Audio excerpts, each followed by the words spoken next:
Adolf হিটলারের নিজের হাতের লেখা ডায়েরি যদি হঠাৎ খুঁজে পাওয়া যায় তাহলে কেমন হবে বলুন তো ব্যাপারটা?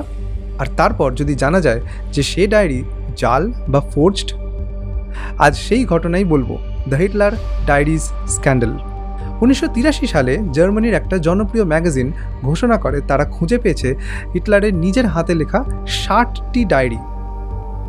এর জন্য তারা প্রায় 90 লক্ষ ডয়েশমার্ক খরচ করে ফেলে। আর বিশ্বজুড়ে বিভিন্ন সংবাদ মাধ্যমের কাছে এই ডায়েরির প্রকাশনার রাইটস বিক্রি করে দেয়। প্রকাশের আগে অবশ্য একজন খ্যাতনামা ইতিহাসবিদকে দিয়ে যাচাইও করানো হয়, আর তিনিও একে আসল বলে শিলমোহর দেন। সাংবাদিকতার জগতে তখন সাড়া পড়ে যায়, বিশ্বযুদ্ধ নিয়ে ইতিহাস হয়তো নতুন করে লিখতে হবে।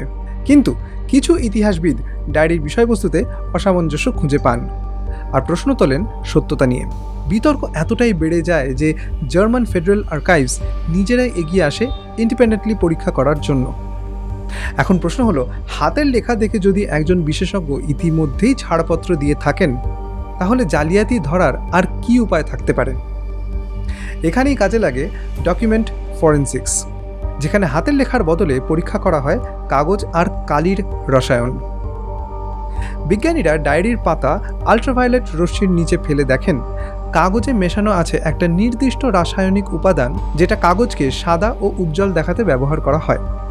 অথচ এই উপাদানটা কাগজ তৈরিতে ব্যবহার শুরু হয় 1954 সালের পর, মানে যুদ্ধ শেষ হয়ে যাওয়ার প্রায় 10 বছর পরে।